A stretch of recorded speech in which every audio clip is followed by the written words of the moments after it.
Queridos irmãos e irmãs que estão aqui no santuário, você que nos acompanha aí da sua casa e você que vai ouvir agora esta pregação. Nós estamos celebrando a Sagrada Família de Jesus, Maria e José. Precisamos contemplar a família de Jesus para que nós vivamos as virtudes desta família. Meus irmãos, céus e terras podem passar, o mundo pode, entre aspas, mudar, ideologias vêm, ideologias vão, mas para nós que somos cristãos, precisamos remar contra a maré. Até pouco tempo, nós remávamos contra uma maré fora da igreja. Hoje nós devemos remar contra uma maré que entrou na igreja. Para nós, a família que é exemplo é a família de Jesus. Respeitamos as outras, entre aspas, formações de famílias, mas não imitamos, não aplaudimos, porque a família que nós acreditamos é a família da revelação, é a família bíblica, e esta não vai mudar, porque Deus não se adapta ao pecado do mundo, Deus não se adapta à mazela do mundo. Hoje eles fazem um malabarismo para que ninguém seja contrariado. E nós estamos no mundo exatamente para contrariar. Nós estamos no mundo para mostrar ao mundo que a família que nós acreditamos é a família de Nazaré. Jesus, Maria e José. É uma proposta. Se você aceita a proposta, viva assim. Se você não aceita a proposta, você é livre para viver do jeito que você quiser, sabendo que o final será uma tragédia, se não aqui na vida eterna, que certamente a pessoa também não terá.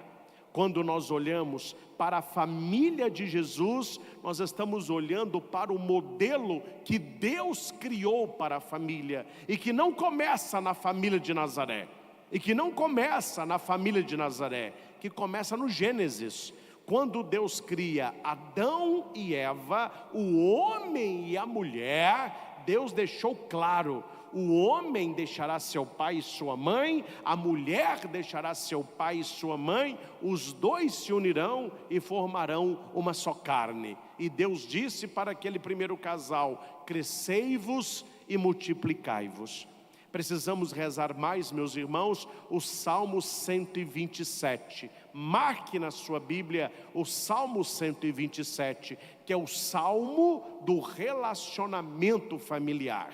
Eu não vou entrar neste Salmo com este tema, porque já tem uma pregação aí no YouTube extensa, que eu refleti somente este Salmo. Mas aqui eu quero destacar duas coisas, apenas duas coisas. O que é felicidade é que o papai e a mamãe saibam investir a médio e longo prazo. Hoje em dia nós vemos na internet pessoas ensinando a investir dinheiro. Você abre o YouTube, só tem isso: invista dinheiro, aprenda a investir dinheiro. É tudo investir. Para quê? Invista a médio, a longo prazo. Nós precisamos aprender a investir na família. E o Salmo está falando que você, pai e mãe, o seu melhor investimento são os seus filhos. Guarde isso: o melhor investimento dos pais são os filhos. O melhor investimento dos avós são os netos. E a palavra vai dizer: os teus filhos são rebentos de oliveira. O que significa isso?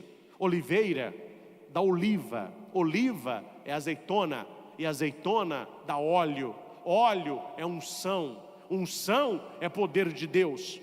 E nós aqui não temos, mas quem cultiva oliva, azeitona, sabe que é um trabalho de anos. Tem azeitona que desde o seu plantio até dar os primeiros frutos demora 10 anos. É um tempo de cuidado. Então durante 10 anos o agricultor está ali virando a terra, colocando adubo, cercando, naquela esperança: ela vai dar o fruto no tempo devido. Meus filhos, eu estou vendo aqui muitas crianças Você está investindo nessa criança hoje, para que no futuro ela dê bons frutos. Os pais, mamãe, tem que ter paciência.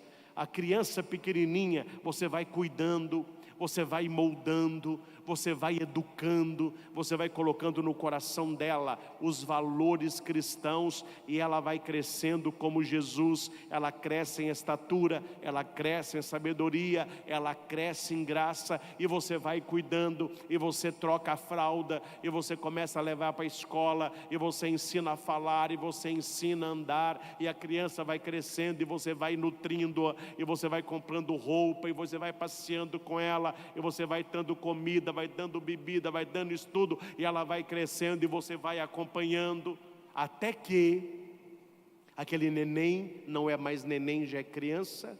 A criança não é mais criança, é um pré-adolescente. O pré-adolescente já é adolescente jovem. Quando ele chegar nessa idade, aí você vai dizer assim: valeu o tempo que eu investi nessa criança, porque aí ela estará produzindo bons frutos, frutos da unção de Deus.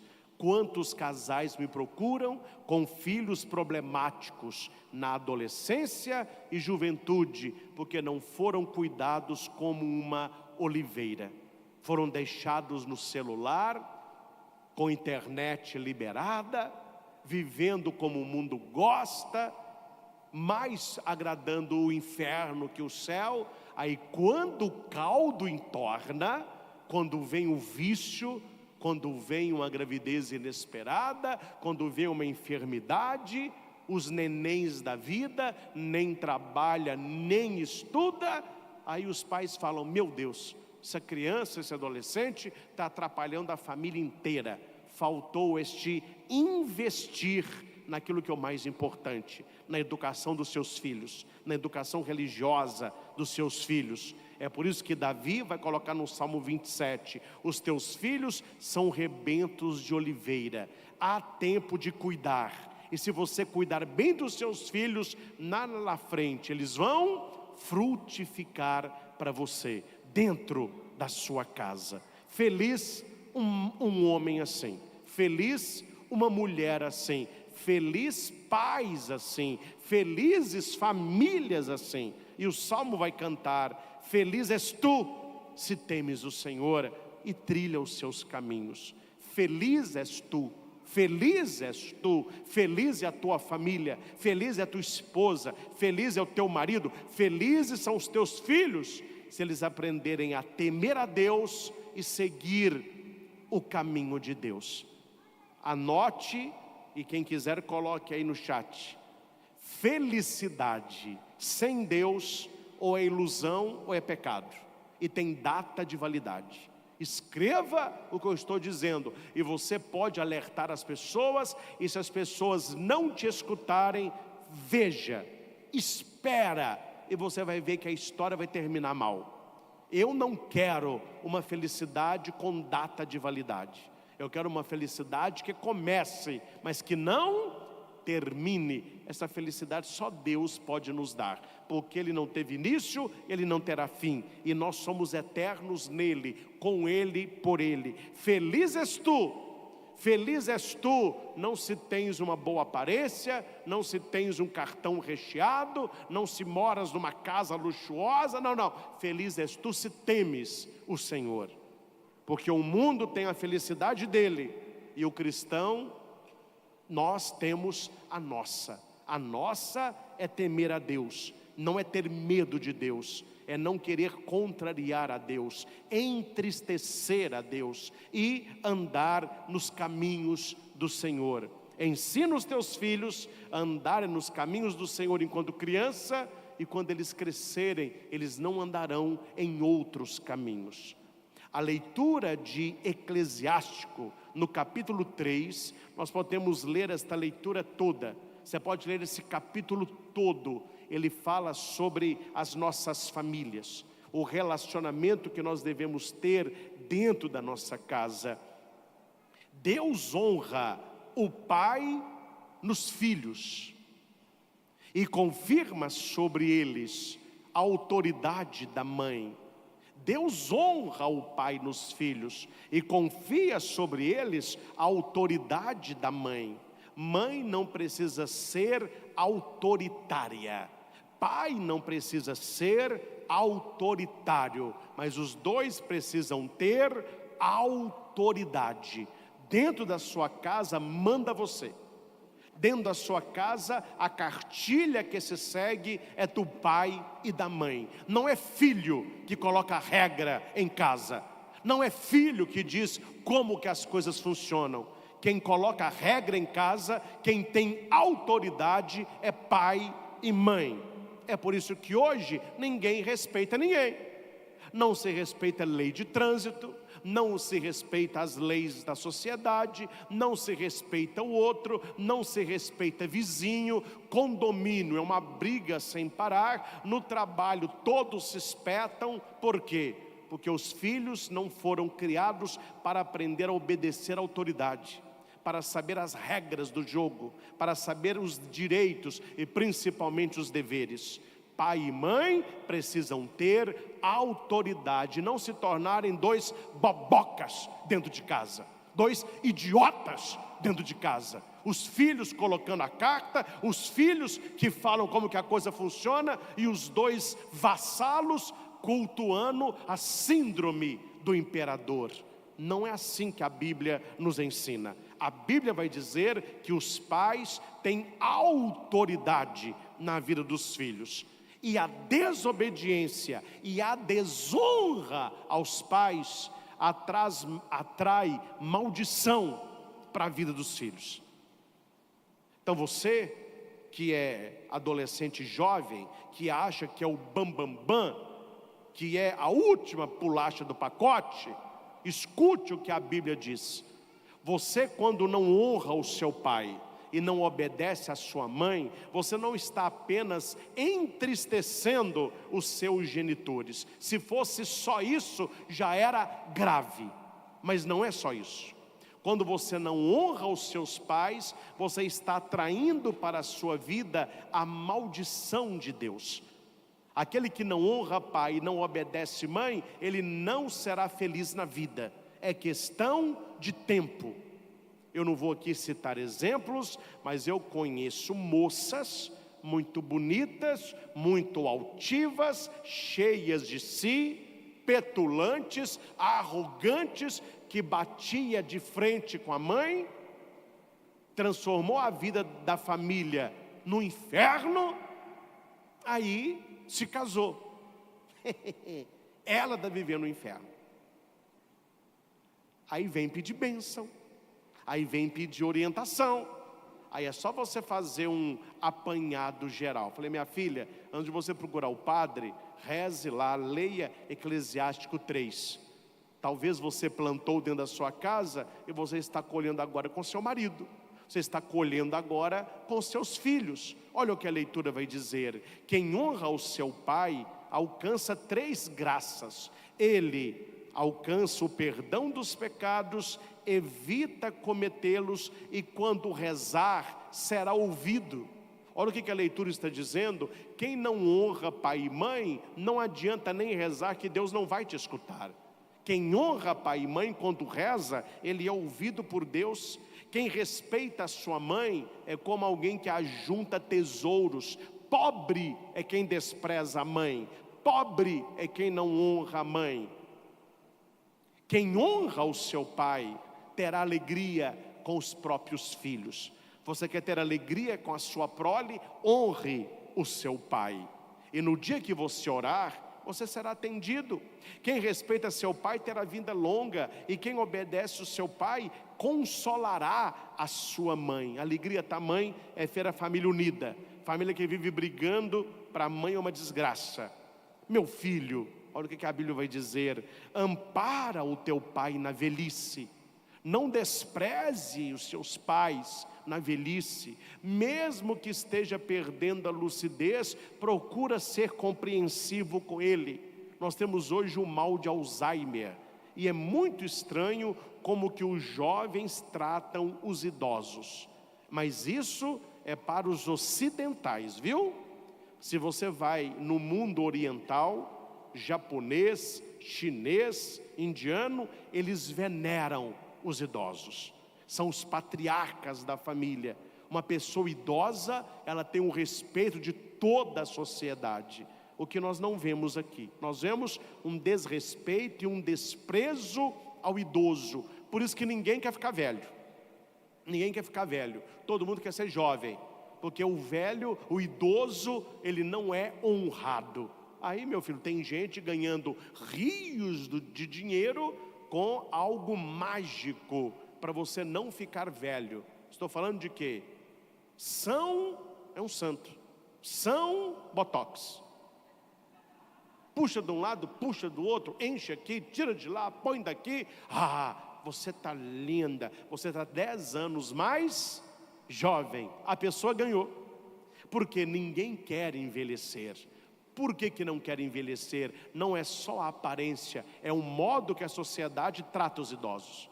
Então aqui está dizendo: meu filho, ampara o teu pai na velhice, cuida da sua mãe quando ela estiver idosa, não cause desgosto a seus pais. A alegria do pai e da mãe é a honra dos filhos. Um filho que honra os pais, um filho que orgulho dos pais, alegra o céu. Como que eu fico feliz quando um pai e a mãe diz para mim: padre, esse menino é o meu orgulho, a minha filha só dá orgulho para a gente, está estudando, está namorando, já aí entrou com as parcelas do seu apartamento, vai casar, não tem vício, é o orgulho da nossa família. Eu já ouvi o contrário também: padre, reza para nós, meu filho só me dá desgosto. E a Bíblia vai dizer: não cause desgosto a seus pais, não humilhe os seus pais, nenhum dos dias da sua vida. A caridade feita ao seu pai, a caridade feita à sua mãe, nunca será esquecida. Mas a falta de caridade também. A falta de caridade também. Eu tenho muito cuidado, vocês conhecem bem, ela não veio, mas está aí, ela virá à missa logo, né? A minha mãe. Cuido, zelo, o que eu posso faço. Meu pai, tento acompanhar, ajudo. E a minha mãe de vez em quando fala comigo assim: ô Christian, eu sabia que quando eu ficasse idosa, eu ia ser cuidada assim. Foi, mãe? Como a senhora sabia? Dentro do filho não está nem para a mãe, para o pai? Falou: não, primeiro que eu te conheço, e segundo que eu fui uma filha excelente. Aquilo que eu fiz para os meus pais, eu tinha certeza que alguém faria para mim. O que a minha mãe estava dizendo? Ela está citando Eclesiástico 3. Aquele que planta no cuidado para com os pais, ele está plantando no seu autocuidado. Quem amar e cuidar dos pais, será amado e cuidado pelos filhos, porque eles estão vendo. Aí você não leva os seus filhos na casa dos avós, os seus pais. Vive brigando. Ele vê que você não tem laço familiar, não tem cuidado com seus pais idosos. Quando eles estiverem na sua idade e você estiver na idade dos seus pais, eles vão te tratar exatamente da mesma maneira. Não porque eles são maus, é um efeito espelho. Eles estão vendo e eles vão repetir padrão. Então, filho que despreza pai, são filhos que serão no futuro desprezados pelos próprios filhos. É preciso plantar para colher. E a pérola e a joia deste domingo, e eu deixei os conselhos para nossas famílias no início, eu inverti a reflexão para irmos agora de cabeça no texto bíblico, que é simplesmente maravilhoso. Gostaria, meus irmãos, de ter muito mais tempo de aprofundar com vocês Lucas 2, do 22 ao 40. Não temos este tempo extenso, mas o tempo que temos, preste atenção na riqueza do evangelho desta missa da Sagrada Família de Nazaré. O texto para você anotar está em Lucas capítulo 2, versículo 22 ao 40. É este texto que nós vamos agora ler e estudar um pouco do que ele passa. Vocês que estão na igreja, o texto está no folheto que é o Evangelho da Missa. Primeiro, meus irmãos, o texto começa no versículo 22, falando de dois ritos que o judeu tinha e que é muito importante, e que Lucas vai unir os dois num rito só. Nós temos o rito da purificação da mãe, está escrito, quando se completar os dias, para a purificação da mãe. Lucas coloca, e do filho, a proximidade de Maria com Jesus e Jesus com Maria. Maria e José, ao casal aí, levaram Jesus a Jerusalém a fim de apresentá-lo ao Senhor. Segundo rito. Qual é o primeiro rito? Purificação da mãe. Qual é o segundo rito? Apresentação do filho. Primeiro rito, a mãe é purificada. Segundo rito, o filho é apresentado. Não quero apenas citar o rito, mas eu quero que você saiba na Bíblia aonde isso está. Aonde isso está. Anote, você que está participando, estou vendo muita gente aqui na igreja anotando. Isso é muito importante. Purificação da mãe está em Levítico 12, de 1 ao 8. Anote aí. Purificação da mãe, Levítico 12, de 1 ao 8. Apresentação do filho, Êxodo 13, é o versículo 2 e depois o versículo 12. Permita-me ir à Bíblia, a palavra de Deus. Claro, o lecionário é a Bíblia litúrgica. Estou indo na Bíblia corrente, né? No livro do Levítico vai dizer assim: o Senhor disse a Moisés: diz aos israelitas o seguinte, atenção: quando uma mulher der à luz a um menino, será impura durante 7 dias, como nos dias de sua menstruação. No 8º dia, o menino será circuncidado. Ela ficará ainda 33 dias no sangue da sua purificação. Não tocará coisa alguma santa e não irá ao santuário, até que se acabem os dias de sua purificação. Se ela der à luz a uma menina, será impura durante 2 semanas, como nos dias da sua menstruação, e ficará 66 dias no sangue de sua purificação. Cumpridos esses dias, pelo filho e pela filha, apresentará ao sacerdote, à entrada da tenda da reunião, um cordeiro de 1 ano, em holocausto, e um pombinho ou uma rola em sacrifício pelo pecado. O sacerdote os oferecerá ao Senhor e fará a expiação por ela, que será purificada do fluxo do seu sangue. Tal é a lei relativa à mulher que dá à luz um menino ou uma menina. Se as suas posses não lhe permitirem trazer um cordeiro, tomará 2 rolinhas ou 2 pombinhos, um para o holocausto, o outro para a expiação, o sacrifício pelo pecado. Só voltando aqui, quando a Bíblia fala holocausto, é fogo.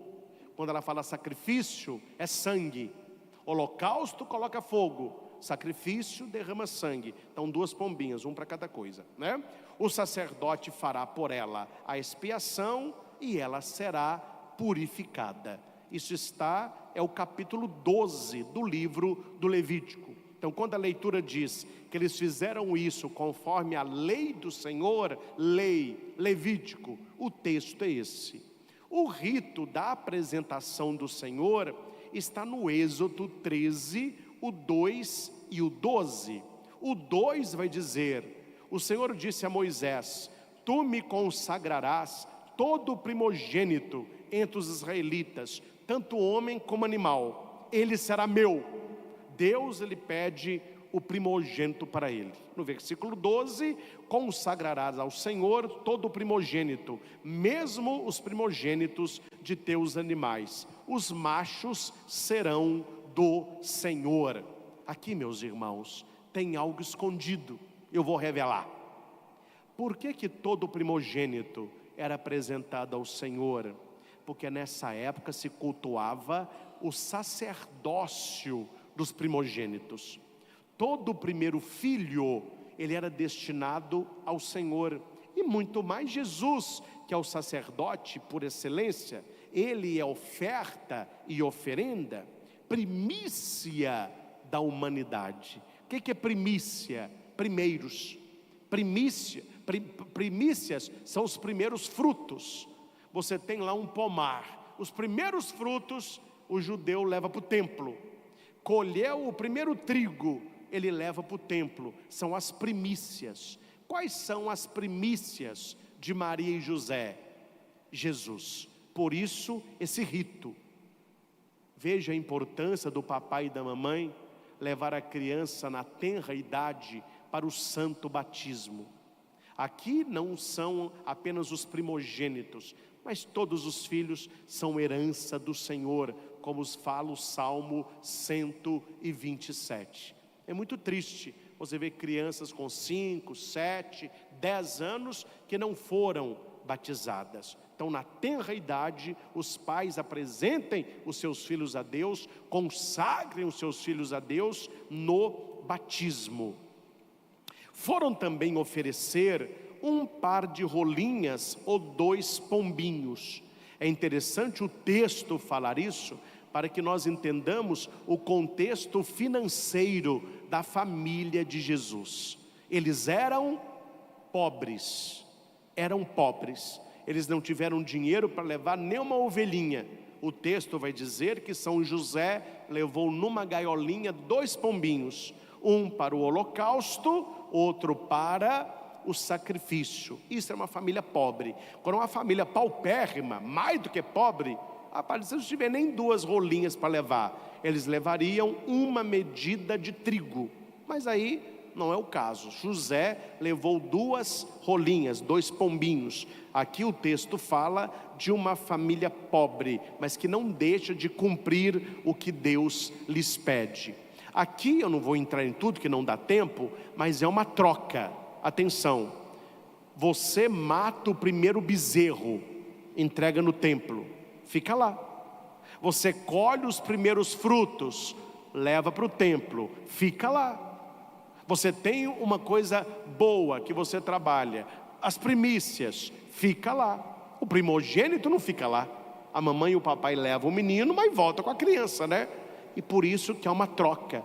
É por isso que se oferece uma ovelha ou 2 pombinhos. É como se o pai e a mãe dissesse: o primogênito é de Deus, mas no lugar dele eu ofereço um cordeiro, eu ofereço 2 pombinhos. Eles serão sacrificados no lugar do meu filho. Aí lembra lá Abraão e Isaac.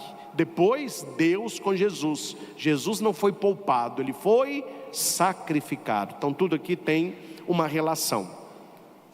Terminada essa introdução sobre a apresentação do filho, a purificação da mãe, aparecem 2 personagens que vão ilustrar tudo aquilo que está acontecendo e mais, quem é Jesus Cristo.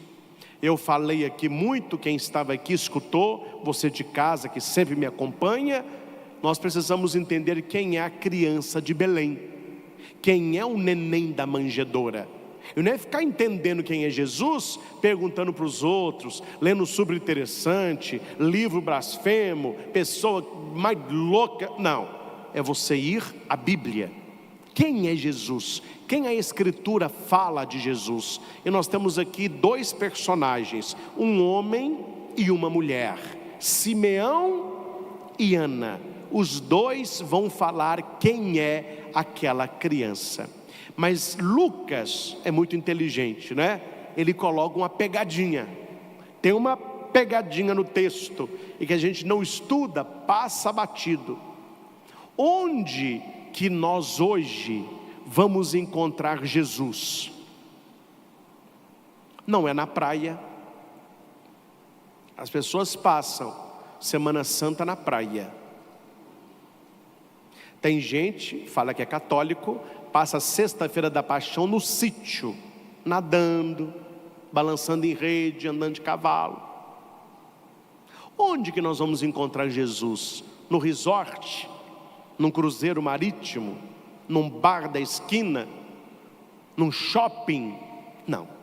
Aqui, olha o texto, eu vou citar o versículo 25 e o versículo 36. Em Jerusalém havia um homem chamado Simeão, havia uma profetisa chamada Ana. Versículo 27, Simeão foi ao templo. Versículo 37, Ana não saía do templo. Templo é igreja. Onde é, meus irmãos, que nós encontramos Jesus? Na comunidade, na igreja. Por isso que nós precisamos de missa, por isso que nós precisamos rezar. O mundo que nós estamos vivendo está cada dia mais difícil, é um mundo que está escotomizando a igreja. Muitos jovens, muitos adolescentes, universitários aí que tem professores ateus contra a igreja, eles falam sem parar: você não precisa frequentar a igreja, você não precisa ir à missa, você não precisa ter religião, você tem que ser uma pessoa boa. Esse discurso é para quê? Para que nós, com o passar dos anos, não conheçamos mais Jesus. Porque quem guardou Jesus durante 2000 anos foi a igreja. Quem pregou Jesus durante 2000 anos foi a igreja. Quem guardou a palavra de Deus não foi governo, foi a igreja. E se a igreja não vai passando para os seus filhos, e eu também o sou, Jesus Cristo, Jesus se torna um político, um filósofo, um sociólogo, uma pessoa legal, mas não filho de Deus. Então veja a importância de estar no templo. Eu posso dizer assim: a igreja se reúne na igreja. Nós, igreja com letra maiúscula. O templo, igreja com letra minúscula. A igreja somos nós, mas este é o local que nós nos reunimos. O católico não fala muito templo, né? Aí eu vou no templo. Não, a gente fala eu vou na igreja. Porque você é a igreja. Então Simeão é homem e ele estava no templo. Ana era mulher, ela estava no templo. Missa é questão de homem e questão de mulher. Ir ao templo é questão de homem e questão de mulher. Simeão, ele esperava a consolação de Israel, ou seja, ele esperava o Messias, Mexiá. Ele esperava que Israel fosse consolado por o Messias. E o Espírito Santo estava com ele. Aqui é uma tradução para o português. No grego é mais bonito. Eu acho que deveria ter mantido, mas tudo bem. O grego vai dizer assim: ele andava com Deus. No português foi traduzido: o Espírito estava com ele. Mas no grego era: ele andava com Deus. Será, meus irmãos, que a gente está andando com Deus? Eu estou andando com Deus? Você tem andado com Deus? Ele havia anunciado que ele não morreria antes de ver o Messias. Quem é o Messias? O ungido, o Salvador, Jesus Cristo. Então veja, ungido de Deus, o Espírito Santo prometeu a Simeão que ele não morreria sem ver o tal Messias esperado. Ele vai ao templo pelo Espírito Santo, ele pega aquele menino nos braços e ele vê que não é só um neném, que neném ele apresentava a Deus todo dia. Ele vê que é o Messias, e ele vai dizer assim, ele bendize a Deus. Ana louvou a Deus, Simeão bendisse a Deus. Olha a importância de a gente parar de reclamar e a gente passar a agradecer, bendizer, falar coisas boas. A mudança na nossa vida começa na língua. Quando você começa a louvar, a bendizer, a sua vida muda para melhor. Quando você começa a reclamar, a falar mal dos outros, a sua vida muda para pior. A nossa morte ou a nossa vida está na ponta da língua. Simeão começou a bendizer a Deus. Agora, Senhor, conforme a tua promessa, chamado de cântico de Simeão, né? Pode deixar o teu servo partir em paz, porque meus olhos viram a tua salvação. A salvação aqui se identifica a Cristo. Eu vi o menino, eu vi o Cristo, eu vi o Senhor. Ele é o Salvador, que preparaste para todos os povos. Olha que bonito, não é só para o judeu, não, é para nós brasileiros, para o francês, para o americano, para o africano, para o japonês. Jesus veio para todos os povos, universalidade da mensagem do Evangelho. O nome da nossa igreja, como que chama a nossa igreja? Nós somos católicos. A palavra católica vem de catholikel, que significa universal. Então nós somos da igreja universal, mas a universal verdadeira, né? Porque até o nome da igreja roubaram também. Então nós somos da igreja católica, a igreja universal, porque Jesus, ele veio para a igreja, para o mundo inteiro, ele não veio para um povo só. Tanto que Simeão está dizendo, diante de todos os povos, uma igreja universal, uma salvação universal, luz para iluminar os povos e glória do teu povo Israel. Aqui eu só vou destacar uma coisa: quando Simeão reza assim, podes deixar o teu servo partir em paz. Deixa eu ler essa frase em latim, é assim, ó: Nunc dimittis servum tuum, domine secundum verbum tuum in pace. Em latim tem dimittis, despedir, mas numa questão, olha que interessante, de libertação. Não é deixar partir para morrer, é deixar partir numa vida livre. Este verbo dimittis é usado com um patrão de escravo, um dono de escravo que liberta o escravo. Você tem liberdade, você pode ir. Veja o que Simeão está rezando, que até ele conhecer Jesus Cristo, ele era escravo, e ele está se tornando livre, quando ele pegou no colo a criança de Belém. Você já pegou no colo a criança de Belém? Ah, padre, já, lá em casa do menino Jesus, já peguei o menino. Não, nem isso não. Pegar no colo o menino de Belém, é assumir Jesus como seu Messias, como seu Senhor, como ungido de Deus, e configurar a sua vida aos valores dele. Muito bonito isso, não é? O pai e a mãe de Jesus estavam ali, admirados com o que diziam a respeito dele. De vez em quando os pais e as mães ficam admirados, né? Eles vão na reunião na escola, eles ficam admirados, o que os diretores e os professores falam do comportamento do filho deles. Tem pai e mãe que fica admirado quando vai na delegacia e o policial conta o que o menino estava aprontando na rua. Tem pai e mãe que fica admirado quando chega na frente de um juiz e o juiz relata o que o menino está fazendo. Nós devemos admirar os nossos pais, não nessas situações, mas admirar os nossos pais por sermos pessoas de Deus, por estarmos no caminho reto, por fazermos aquilo que é justo. Simeão abençoou o menino, Maria e José, e disse a Maria, a mãe de Jesus. Não tem como separar não, viu? Está na Bíblia. Ele disse a Maria, a mãe de Jesus. Nós amamos Maria porque ela é a mãe de Jesus. Não fui eu que escolhi não, foi Deus, a mãe de Jesus. Agora olha que interessante, olha que interessante. Esse menino vai ser causa tanto de queda como reerguimento, rocha de construção, pedra de tropeço, para muitos em Israel. Ele será sinal de contradição. Contradição, ele está falando da cruz. Simeão já fala da cruz com Jesus neném. Qual que é a contradição da cruz? Para o judeu, escândalo; para o grego, loucura; para nós, salvação.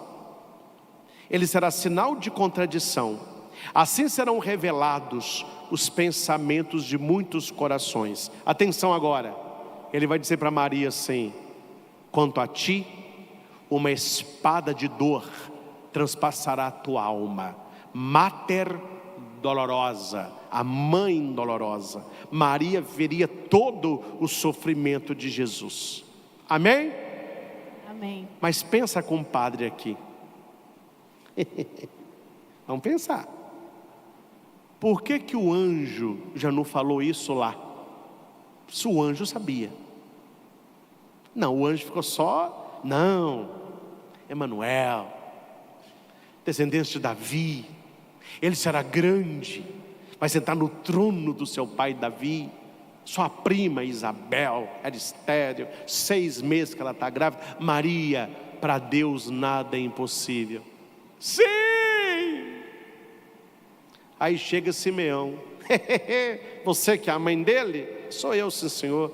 Uma espada de dor está reservada a você, viu? No português rasgado. Você vai sofrer, mulher, igual botina de cego. Você prepara. Ô padre, é verdade. Por que que o anjo não disse lá e esperou para falar agora? Porque lá Maria não tinha vivido tudo que ela já viveu até aqui. Então Deus espera a sua hora e a minha hora para revelar o que nós vamos passar na vida. Se nós soubéssemos, meus irmãos, tudo que a gente ia passar na vida, a gente viveria preocupado. Veja quanta coisa você já passou. Uma operação que você nunca imaginou em fazer, um acidente que você nunca imaginou em ter, uma doença, ninguém sabe disso. Deus vai revelando aos poucos os seus desígnios. Foi assim com Nossa Senhora e assim com cada um de nós. O que cabe a nós? Confiar, se entregar, deixar Deus fazer. E por último, o versículo 40. Eu já falei muito de Simeão. Ana, eu já me referi a ela, que ela foi ao templo e que ela bendize a Deus. Ela é como se fosse aqui uma confirmação de Simeão sendo mulher, para falar que o homem reconhece e que a mulher reconhece. Ou seja, o gênero humano reconhece o Cristo, homens e mulheres. O evangelho termina assim: o menino crescia e tornava-se forte, cheio de sabedoria, e a graça de Deus estava com ele. Isto, meus irmãos, é a vida oculta de Jesus. Porque depois desses textos que nós estamos lendo, a Bíblia já pula para Jesus no templo com 12 anos. Não é assim? Para quem lê Bíblia aí. Depois do templo, Jesus aparece com quantos anos? Depois do templo, com 12, ele aparece com quantos anos? Vocês não sabem, tem que ler Bíblia, né, gente? Aparece com 30. Ele vai morrer com 33. Ele prega durante 3 anos. Ô padre, o que aconteceu com Jesus de neném até 12? E o que aconteceu ele de 12 até 30? A igreja responde: Jesus crescia e tornava-se forte, cheio de sabedoria, e a graça de Deus estava com ele. Jesus vivia uma vida de homem. Ele aprendeu a falar, aprendeu a andar, ele foi na escola judaica, aprendeu a Torá, aprendeu a rezar, e ele foi tendo a revelação de Deus de quem ele era, porque ele é verdadeiramente Deus. Mas não podemos esquecer, ele é verdadeiramente homem, igual a nós em tudo, tudo, menos no pecado. Então, quando alguém perguntar para você o que Jesus estava fazendo naquilo que a Bíblia não diz, nos anos ocultos, ele crescia em sabedoria, estatura e graça. Deus estava com ele e ele convivia com Maria e com José. Meus irmãos, celebrando a Sagrada Família, que Deus abençoe as nossas famílias, que você, mamãe, se espelhe em Nossa Senhora, que você, papai, se espelhe em São José, e que nós filhos sejamos um pouco do que foi Jesus de Nazaré. Durante toda a minha fala, até na explicação do texto bíblico, eu fui citando muita coisa boa que nós podemos aplicar na nossa casa. Uma pérola que nós temos nas mãos, o Salmo 127, Eclesiástico 3, um conselho para os filhos em relação aos pais. A segunda leitura que eu vou pregar logo mais, o relacionamento dentro de casa. E este texto maravilhoso da purificação da mãe, a apresentação do filho, a bênção dos pais, a profecia a Maria e o crescimento do Senhor. Neste último dia do ano, quero desejar aos que estão aqui no santuário, você sempre que nos acompanha Brasil afora, um ano novo de verdade, que não venha de fora para dentro, mas que já está no teu coração. Muito mais do que feliz ano novo, eu quero desejar a você um feliz você novo, com muita saúde, muito trabalho, muita sabedoria, muita fé. Que o próximo ano nos traga coisas boas, através das nossas escolhas, através das nossas atitudes. Buscamos o Senhor em primeiro lugar, e tudo mais nos será acrescentado. E sempre que quisermos nos encontrar com o Senhor, façamos como Simeão, façamos como Ana. Venhamos ao templo, aqui o Senhor se dá no pão da palavra e no pão da Eucaristia. A todos e a cada um feliz, um próspero, um abençoado 2024. Louvado seja nosso Senhor Jesus Cristo, para sempre seja louvado.